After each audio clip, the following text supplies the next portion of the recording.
Pain is a good thing physically, because that is your preservation, self-preservation mechanism. But suffering is something that you do in your mind. So pain that happens in your body, you take it in your mind and multiply it 1,000 times or 1,000,000 times, depending on how capable you are, and suffer it 1,000,000 times over.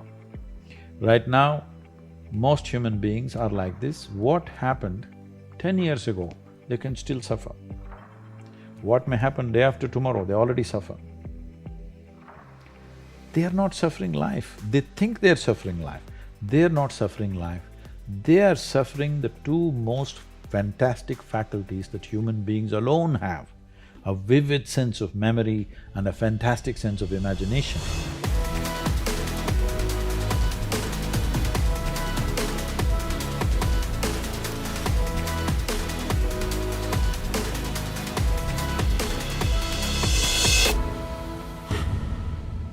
Hey everybody, welcome to Impact Theory. Today's guest is a mystic and New York Times best-selling author who has built one of the largest nonprofit organizations in the world.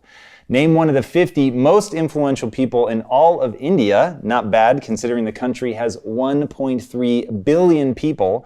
He has been invited to speak at some of the most prestigious international conferences on the planet, including the World Peace Summit, the United Nations, and the World Economic Forum.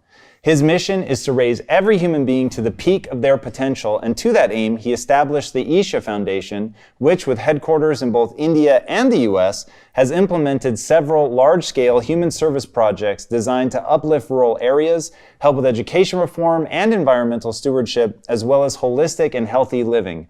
He's also written several profoundly transformational books, including Inner Engineering, A Yogi's Guide to Joy, and Adi Yogi, The Source of Yoga. So please, help me in welcoming the contemporary spiritual leader with millions of global followers, the man who has cracked irreverent jokes everywhere from MIT to Google on things both mystical and highly practical, the uncompromising Sadhguru.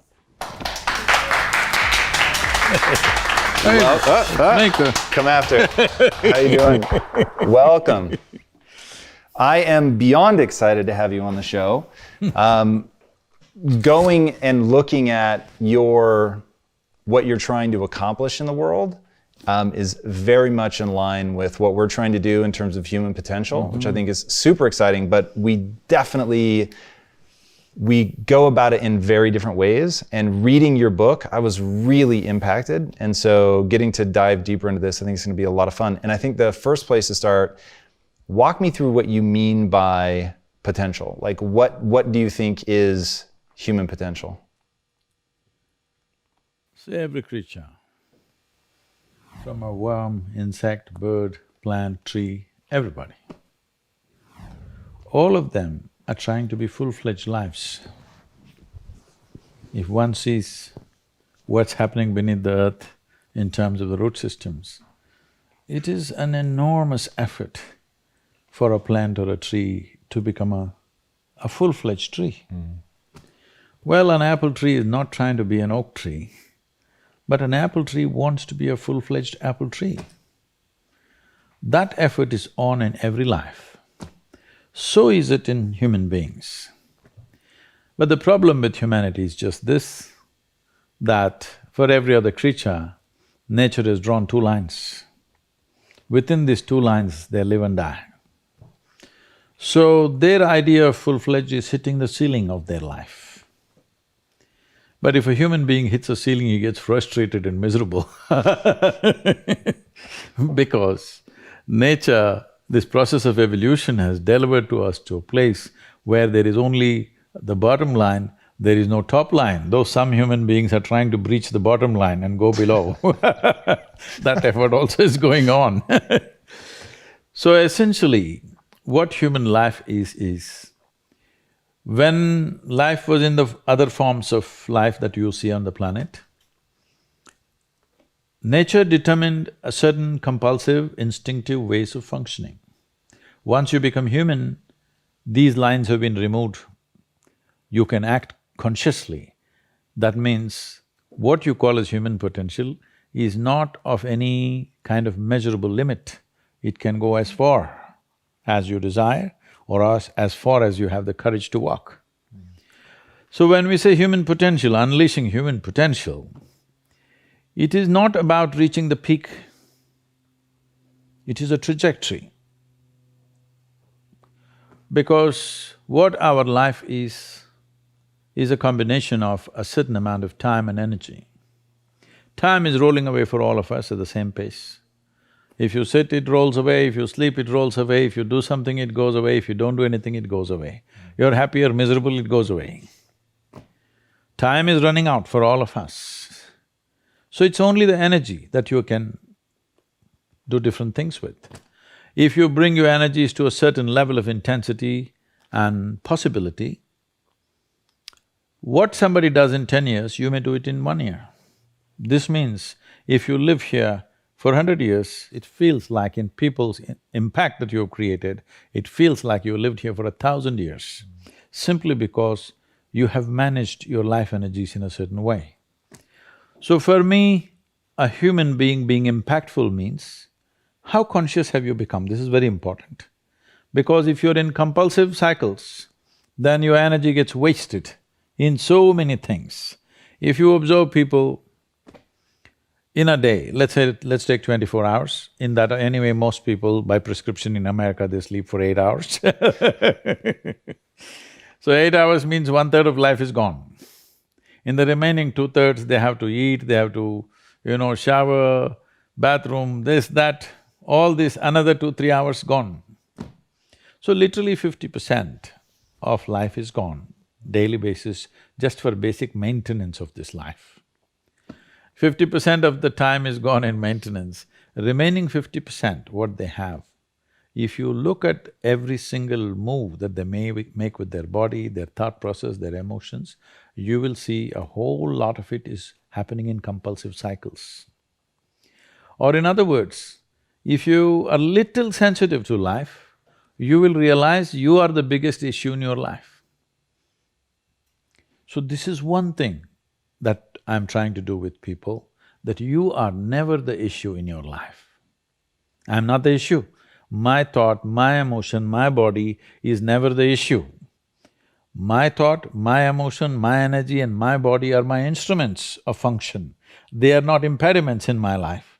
But I would say for 90% of the human beings, their own body, then the compulsions of the body, the compulsions of their thought, the compulsions of their emotions are ruling them most of the time. So when you yourself are a problem, well, you're on self-help. So how do you begin to break out of that? Like if we're all stuck in these compulsive patterns, how do you gain the consciousness that you're talking about and begin to, I don't know if the words go beyond, elevate, like how do you stop being in that endless cycle? Everybody wants a solution, but nobody wants to delve into the problem and see what is the nature of the problem that we have. The nature of the problem is like this. Why are we compulsive? What is it that's compulsive about us? Compulsion means we are going to the same place again and again. That means we are going in circles. The nature of physical existence in the universe is such, whether you take an atom, an individual atom, or the cosmic space, everything that's physical is always in cyclical movement. The atoms are doing their circles, the solar system is doing its stuff, the galaxies are doing their stuff, our own bodies are going through cycles. In fact, we are born because of the cycles in our mother's bodies, that's why we are born. So, entire physical nature is born out of cyclical movement, that means compulsiveness. So do not misunderstand compulsiveness as something bad, it's the basis of your existence. It is a good platform, but you're supposed to stand on the platform and act. Right now you have become the platform, so somebody else will dance on you. Interesting. That's so my thing, and part of what drives me is getting efficient at achieving your goal, which I'm sure is less than thrilling for you. So for me, I am interested in actually executing on my potential. So transferring my ability to do something into the actual thing. So the easy example I give people is if What does impact mean for you? Leaving a footprint? Not quite. So I have a very specific kind of impact that I'm trying to have, which is to help people actuate their potential. So I think that a lot of people, they are capable of extraordinary things. And I think that, to your point about joy, I think one of the things that's absolutely foundational to joy is growth. And so getting people on a path where they believe they can say grow. it that way? That's Why is just, growth foundational to joy? Joy is foundational to growth, isn't it? Probably, yes. But I don't have an insight as to what came first, which is exactly why you're here. No, there is substantial medical and scientific evidence to show that only when you're in a pleasant state of experience, your body and your brain works at its best. There's no argument about that. There's enough evidence to show that. So whatever impact or success or reaching goals or growth or whatever you say, on one level in the physical world, it's about how well you harness your physiological and your psychological process, isn't it? Whether your body and mind works against you or works for you, this is a big difference. So there is enough evidence to show only when you're in pleasant levels of experience, this happens best. So obviously, joy is first, then growth. If you're joyful constantly and you have no fear of suffering because you understand all human experience comes from within you, and so you have managed to create the kind of experience that you want, now growth is possible unbridled. If you have the fear of falling down and suffering, you will not go very high, isn't it? So how do you work through that? How do you help people on that path? Many ways to look at it. One of the simplest ways to see it is all human experience has a chemical basis to it. Right now, let us say you're joyful. If you look at your chemistry, it'll be in a certain way. Let's say you're miserable. If you check your chemistry, it'll be in a completely different way. Now we have a technology that with which you create a chemistry of blissfulness. So my chemistry is blissful, doesn't matter what's happening. The drama around me is happening in so many different ways, but this is a privilege that I've kept for myself. Me being joyful or miserable, me being peaceful or disturbed, these privileges I have not given it to anybody else, I kept them to myself. I think every human being should do that. That the privileges of the nature of your experience must be in your hand. Because when you try to act in the world, there are many forces. All of them will not always cooperate. Sometimes they cooperate, many times they will not cooperate, many times they'll turn against you. This is the nature of the world, that's how it should be. World will never happen 100% your way, and I'm glad it is so, because if it all happened your way, where do I go? I'm glad it's not happening your way. Little bit my way, little bit your way, little bit somebody else's way. That's how the world should be. That's very interesting. Is there a way to avoid falling into those traps? Like, I know that you've taken some very different approaches, at least from an American set of eyes, to raising your daughter and not wanting to put a lot of teachings on her. Is that to avoid dogma? Is it to avoid closing doors because you think you know something? Like, how do we, if we were gonna have kids and raise them in a way that stopped them from falling into some of these traps, what would we do? How many parents would dare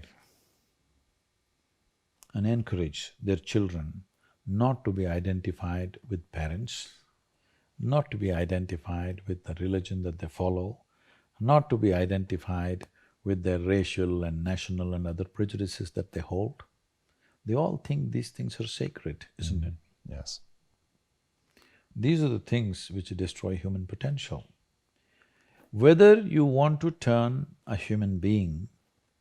See, I see this term and it really hurts me when people say, it's very common, only in America I hear this, I was raised as whatever, Catholic or Baptist or Christian or Muslim or whatever else. I was raised. See, you must raise only cattle and sheep. You don't raise human beings. You have to cultivate a human being.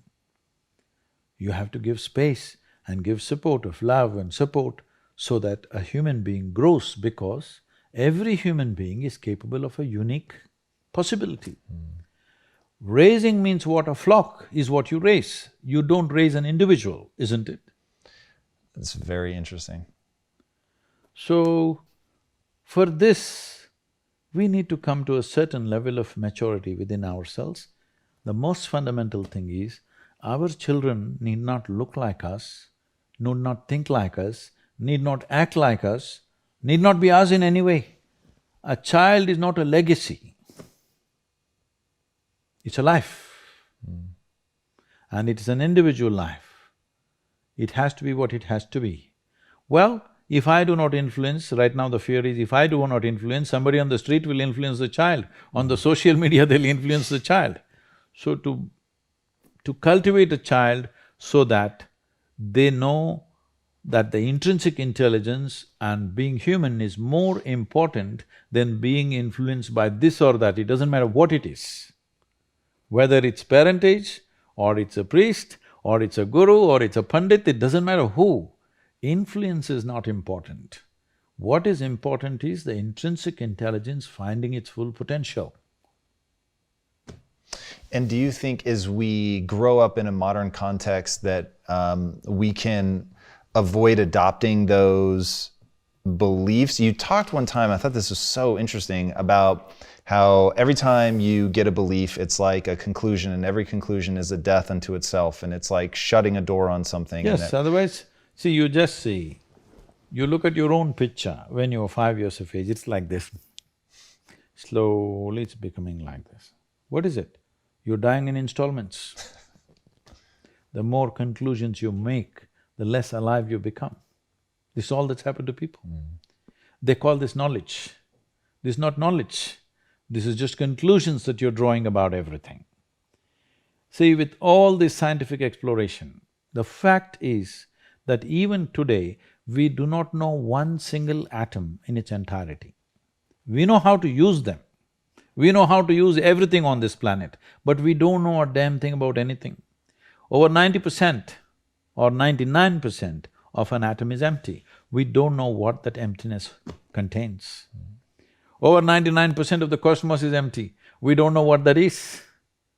So, this is like I give you a 1,000,000-piece jigsaw, but you found in your hands, you have only 3 of them. With these 3, you make a picture and you're euphoric that you made a picture. Well, I'm sorry, there are 1,000,000 pieces to this. Has anybody gathered all the pieces? No. Then don't make a picture. Wow. You've talked about the only way to really make change is to turn inward. As we look inward, turn inward, go inward, what are we working on awareness, consciousness? Like what is the… See, right now, what are the instruments of your experience? You know you're here only because you can see, hear, smell, taste and touch. This is the only way you know that you're here right now. Suppose you doze off, don't, okay? Suppose you doze off, you don't know that you're here, isn't it? Yes. Even though you're here, your heart is beating, everything is functioning, the world is on, we are all here, but you won't know that you're here, nor will you know that I'm here or anybody else is here, isn't it? Yes. All that's happened is, life is on, full on, even within you. Only thing is, these 5 sensory organs have shut down. So your entire experience of life right now is happening because you can see, hear, smell, taste and touch. Just look at the nature of the sensory organs. In the very nature, they're outward bound, isn't it? Can you roll your eyeballs inward and scan yourself? No. Shall I give you a bad example? Sure.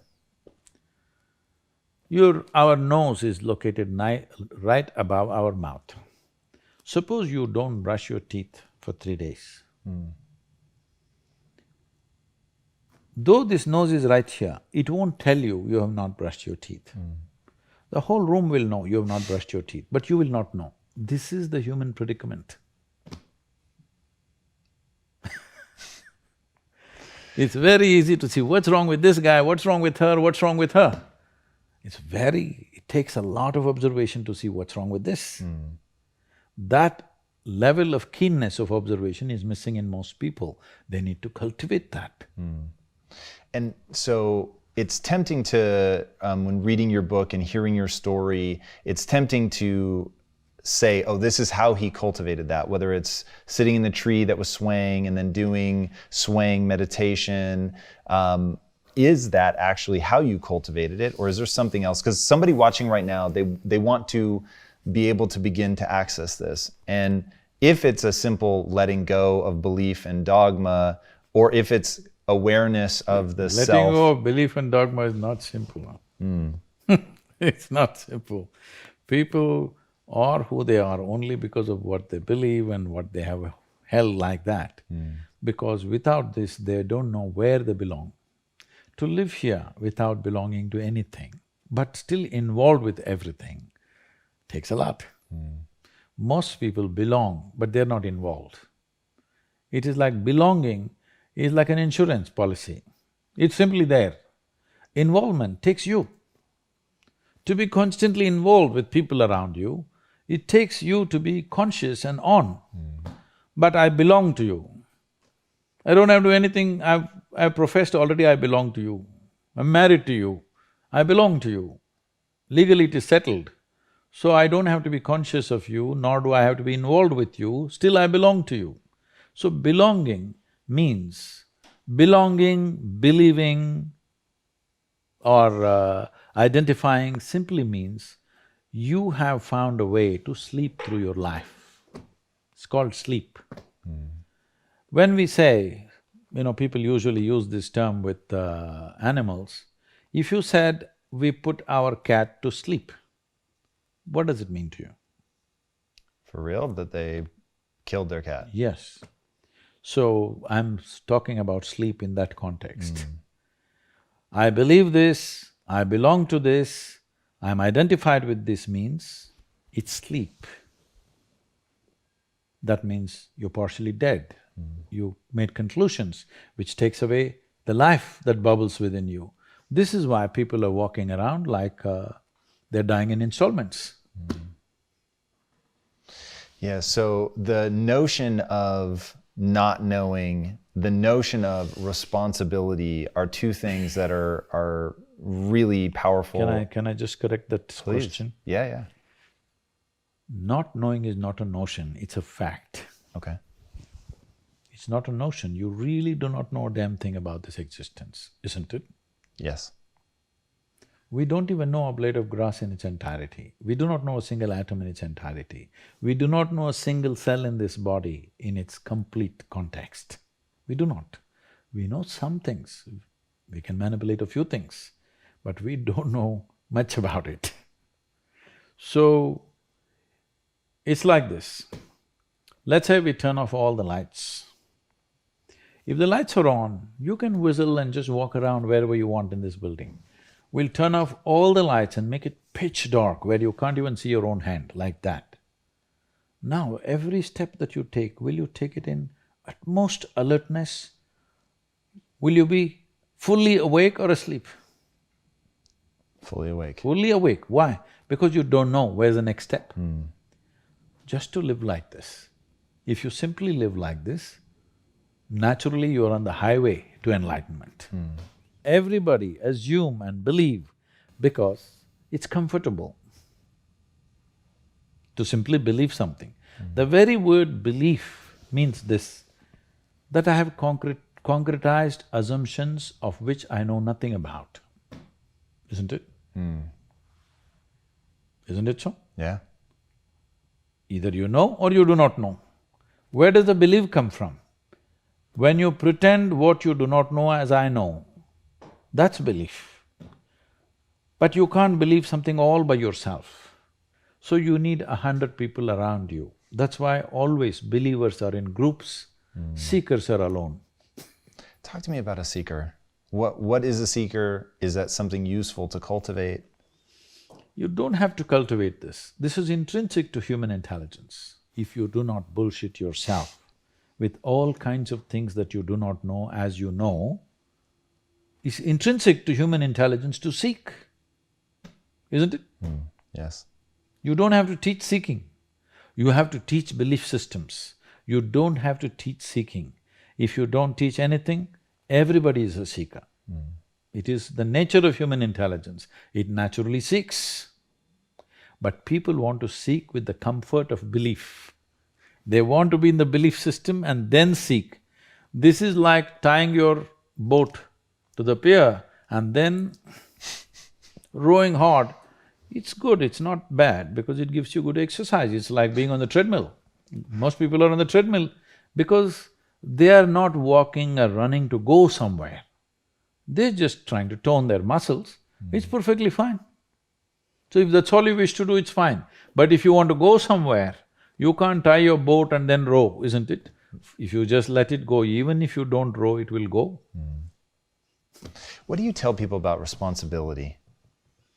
It's just your ability to respond. You have to make up your mind. Do you want to retain your ability to respond to every situation that may arise or may not arise in your life? Or do you want to surrender your ability to respond? This is something everybody should make up their mind on. Do you have practices to keep yourself so open and so joyful? Life? That's it. What else? Life is an openness. Death is closing, isn't it? Death is a closure. Life is a possibility. If you're just alive, everything is open. Tell me, can you be alive? Suppose you don't like me. So you don't want to inhale what I exhale. Stop breathing and exist for some time, let me see. Possible? Yes. Without breathing. For a little while. How is little… how much is little for you? To hold my breath? Yeah. I don't know, 30 seconds? 10 seconds, 10 minutes? Definitely not 10 minutes. So I'm saying, if you don't like me, your dislike will not go away in 30 seconds, isn't it? Yeah, for sure. Suppose I hate you, I don't want to breathe, inhale what you exhale. I will die within myself, isn't it? Yes. This is all people are doing to themselves. I like this guy, I don't like that guy, this is somebody I love, that's somebody I hate, this is belongs to me, this doesn't belong to me. They're just killing themselves step by step. They are planning to die in installments. If you want to live, here you are. You must make up your mind whether you want to live or you want to die. You want to know the certainty of death in life. This is called belief, this is called belonging, this is called identification, because you are trying to find the certainty of death in the seamless process of life. It's very interesting. When you spend a lot of time speaking, what do you hope people take away? Is there one core thing that you really want people to be touched by? Fundamentally, if people understand that the source of human experience is within you, joy or misery, agony or ecstasy, pleasure or pain, everything comes from within you. If you understand this much, if I understand, suppose right now I think I'm miserable because of you, there's no solution for my life, isn't it? Because all you have to do is walk in front of my home, I will become miserable. So simple it is. You don't have to kill me, you just have to walk around in front of me. I will die within myself every day. If I understand the source of my joy and misery are within me, then you know what's the obvious choice? Joy. It's the obvious choice, isn't it? So this one fundamental thing has to get across to all the human beings on this planet. Your experience is entirely determined by you. This is what the word karma means, unfortunately. It's become something else here. Karma means action. That means when we say your life is your karma, we are saying your life is entirely your making, 100%. What happens in the world? There are many, many forces involved. What happens within me? It's 100% me, 100%, isn't it? Yes. If you don't take charge of this, then you're an accidental life. When you're an accidental life, Anxiety is very natural. Natural, isn't it? Suppose you're driving accidentally, that is, you don't know what's happening and you're simply somehow going. Anxiety is natural or no? Yes. Any accidental movement creates anxiety. So this is why consciousness means this, that you have taken charge of the instruments of life, which on most fundamental level is our physiological and psychological space. You've taken charge of this. Now your health, your happiness, your joy, your ecstasy, your misery, everything is in your hands. You exercise them as you want. Yeah. Going back to what you said about focus, in your book you talk about something I thought was so interesting, to set the faucet to a certain drip rate and do nothing but focus on the dripping of the faucet for like 7 minutes or something. The idea is to pay attention to something which has no relevance to you. See, people have divided the universe. This is important, this is not important. This person is important for me, this person is not important for me. This is important for me, that's not important for me. You divided the universe. You will never know anything this way. Indiscriminate focus, indiscriminate attention. I'm not attending to you because you are somebody with a cobra in your heart, all right? It doesn't matter who I speak to, who I am with, I'm the same way. Indiscriminate. Only when your attention and involvement is indiscriminate does the universe open up to you. You have discriminated, naturally you close. People come to me and say, Sadhguru, I want to walk the spiritual path. I say, okay, be here for 3 days, let's see what we can do. So, no Sadhguru, day after tomorrow, my uncle's daughter's birthday, I have to go. Oh, you want to get enlightened? And day after tomorrow, uncle's daughter's birthday also. All right, we got 1.5 days. You do one thing, you do this, this and this. I say, Sadhguru, but I don't like this. All right, I'll give them a small piece of paper and say, okay, write down things that you like, we'll only do that. You won't believe it, in this entire universe, most people like only 3 or 4 things. Wow. When you're so constipated in your head that you like only 3 or 4 people or 3 or 4 things in your life, how do you want to open up to the existence? Because life is happening because of its openness. This is a fundamental difference between death and life is, people are thinking it's just breath, all right, on one level. That is also openness. Whether you allow this to happen or you don't allow it to happen, whether you did it consciously or unconsciously, but it's happening, isn't it? Openness is on every subatomic particle, is in communication with everything. That's why this is going on. Breath is happening, so much is happening in connection with everything. It is only in openness you're alive. As you close doors, you're dying in installments. Dying in installments is torture. See, life is fantastic if you're alive and fully alive. If you're dead, it's good, at least the neighbors may think so. This may sound very not so compassionate, but I'm saying, everybody dies, you and me will die, all right?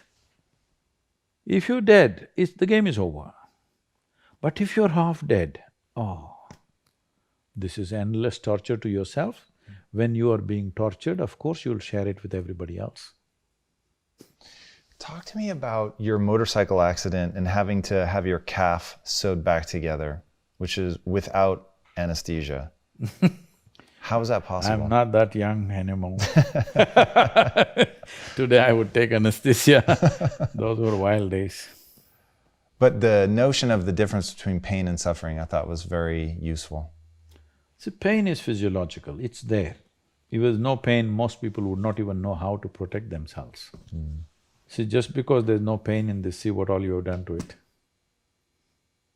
isn't it? See, there's no pain in this, so that's why you took it off. If there's no pain in your nose, maybe you would have taken it off. Right. Because there are many advantages. You will take in about 22% extra oxygen if you just remove this one thing, contraption. Wherever there is no pain, people are messing with it like crazy, isn't it? They call this hairstyle, they call it so many things. Yeah. Suppose there was no pain in the entire body in Los Angeles, people would pull out their stomach bag and you think they wouldn't do it? No, they probably would. Only pain is helping them to preserve themselves, isn't it? So pain is good. There's no physiological pain. Most people would not know. I hear in United States there's one group, they call themselves something, I forget that word. They're actually cutting their fingers off, their hands off on the video. Whoa. They're posting it online. There's a group like that. Whoa. Can you imagine this? No. In spite of so much pain, if there was no pain, almost everybody would have cut themselves off in the name of fashion, they would have cut themselves into ribbons. Wow. So pain is a good thing physically, because that is your preservation, self-preservation mechanism. But suffering is something that you do in your mind. So pain that happens in your body, you take it in your mind and multiply it 1,000 times or 1,000,000 times, depending on how capable you are or how stupid you are, and suffer it 1,000,000 times over. Right now, most human beings are like this. What happened 10 years ago, they can still suffer. What may happen day after tomorrow, they already suffer. They are not suffering life, they think they're suffering life. They're not suffering life, they are suffering the two most fantastic faculties that human beings alone have, a vivid sense of memory and a fantastic sense of imagination. Why do you think that depression and anxiety, suicide are so rampant right now? See, one thing is, the survival process has become easier than ever before. Believe me, in the morning if you need a bucket full of water, if you had to walk a mile to the river to get one bucket of water, and your family needed 25 buckets of water, you would have no time to mess yourself. Now you have a lot of time to mess yourself because our survival is better organized than ever before. Another thing is, most human beings do not know how to manage their biochemistry without physical activity. I've seen a whole lot of people, particularly teenage boys and girls between the ages of 12 and 16, who come to me with some severe, violent problems within themselves. If you leave them like that, they may kill themselves or kill somebody else, they're in that kind of state. Many of them have even killed their parents, it has happened all over the world. And in 2017, when I came to know that in India, which is not so much suicidal in that sense because there's a huge family support and stuff like that, in spite of that, in 2017, 18,600 children below 18 years of age committed suicide, out of which 7,200 are below 15 years of age. So 12, 13, 14-year-olds who must be bubbling with life are wanting to take their own lives. Why? Obviously we're doing something fundamentally wrong with the society, isn't it? Yes. Our goals and our stupid ideas of what is success is driving them nuts. Because we are trying to use our children like racehorses. That's interesting. And when you say that as something that represent us, that we've turned into something amazing, or in what way are they like racehorses? See, when you understand life as a race, if you're in a race, what's the objective? You must reach the finish line quick, isn't it? Yes. What is the finish line of your life? Death. There you have it. This may not be a conscious process, but life within you is understanding it like that. When you… see, you must understand this, whether you are conscious of it or not, any human being. Right now, if you make yourself miserable, you must understand you are sending a message to every cell in the body that I don't want to live. You might not have articulated it in your head yet, but when you become miserable, you notice suddenly your body seems heavy and it's like, doesn't want to get up from this chair. Have you seen this? Yes. When you're happy, you're willing to bounce at everything and do everything, bend backwards if necessary. Why this is happening is the message has gone to every cell in the body, this guy wants to die. They're all thinking, okay, what can we do to help him? But by then, of course, you'll recover. So you want to die, you want to live, you want to die, you want to live. The body is getting confused because you must understand this is a very intelligent body. It's taking instructions from you. Every cell in the body has enormous sense of memory and intelligence. If you keep sending wrong messages, if they act, you're dead. Because you're sending contradictory messages, you're not dead, you're half dead. You can give it any number of exotic names. Essentially, you have turned your intelligence against yourself. This is supposed to work for you, but now you've turned it against yourself, it's working against you. Yeah, I know I'm putting words in your mouth, which is very dangerous, but the whole notion of being half dead, I feel like you really address how to live fully in your book, Inner Engineering, which I was just really, really impacted by. If you had to define what inner engineering is exactly, how would you say it? See, do you agree with me that our lives today as a generation of people has become far more comfortable and far more convenient simply because of our understanding of science and our exploitation of that knowledge as technology? Yes, definitely. We are the most comfortable generation ever in the history of humanity, no question about it, isn't it? Yes. We are super empowered because of this science and technology. As there is a science and technology for our external well-being, there is a whole science and technology for inner well-being. Unfortunately, most cultures have ignored this and thinking that if we make all the external arrangements well, everything will be okay. United States of America is a huge statement that this is not how it works. Well said. The most affluent country on the planet, 70% of the population are supposed to be on prescription medication. Yeah. Wow.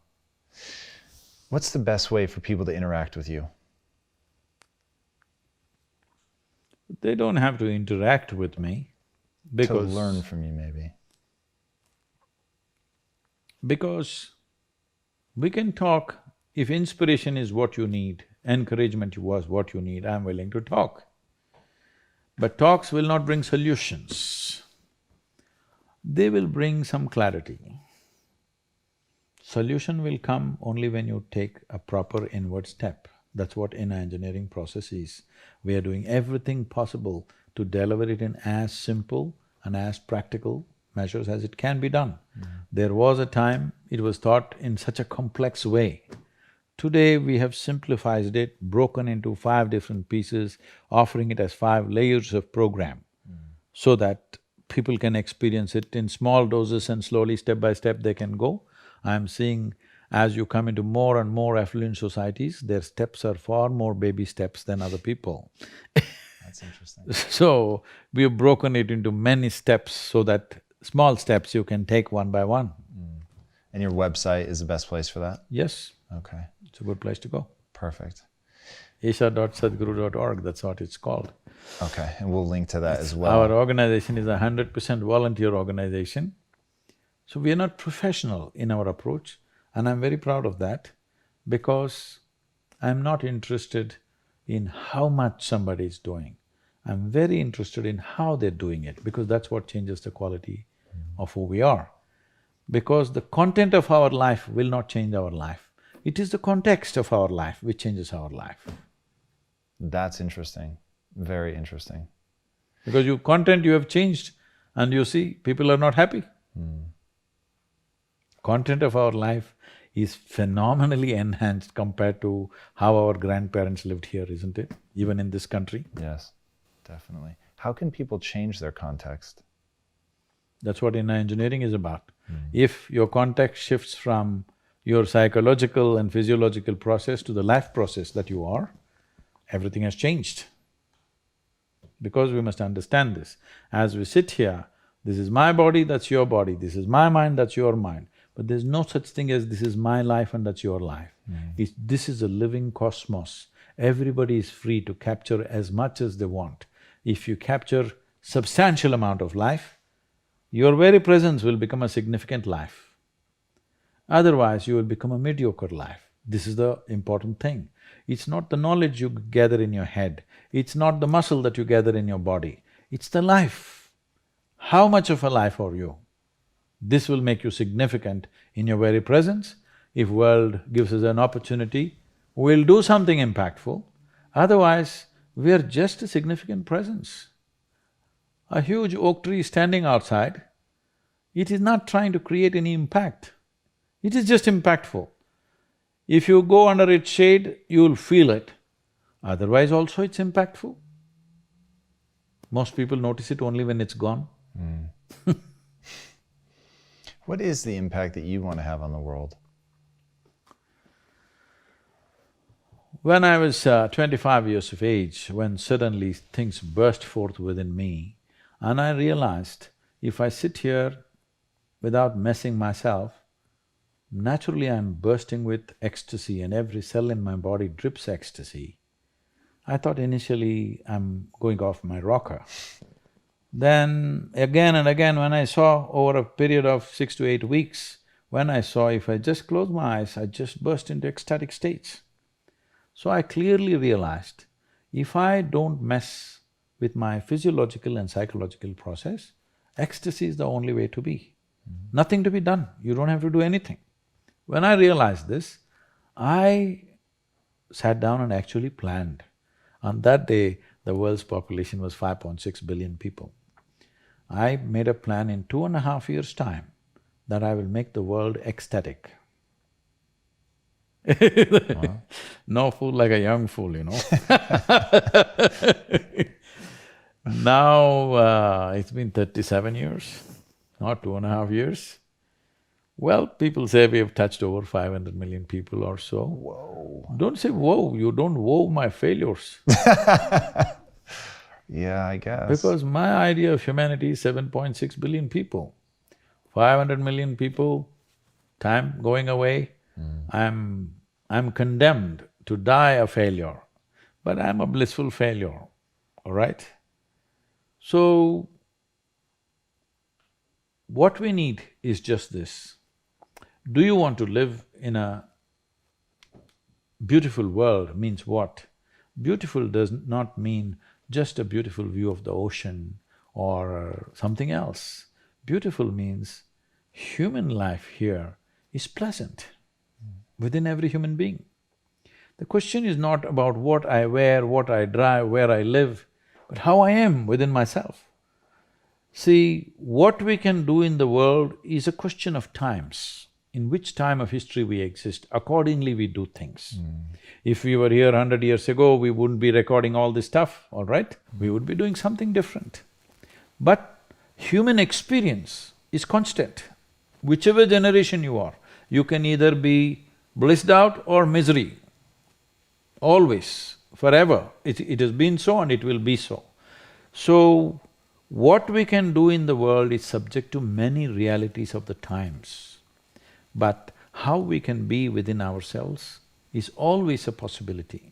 So what is always a possibility must be manifested. Whether you will run faster than Mr. Bolt or not, whether you will climb Mount Everest or not, this is not the point.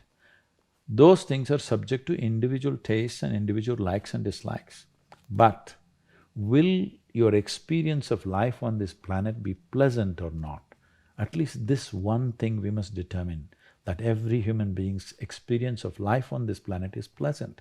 That much we must do and it's doable. That is incredible. Sadhguru, thank you so much for being on the show. That was absolutely incredible. Thank you for your time. Guys, I can't recommend his book highly enough. Check it out. Inner Engineering, it's phenomenal. If you haven't already, be sure to subscribe. And until next time, my friends, be legendary. Take care.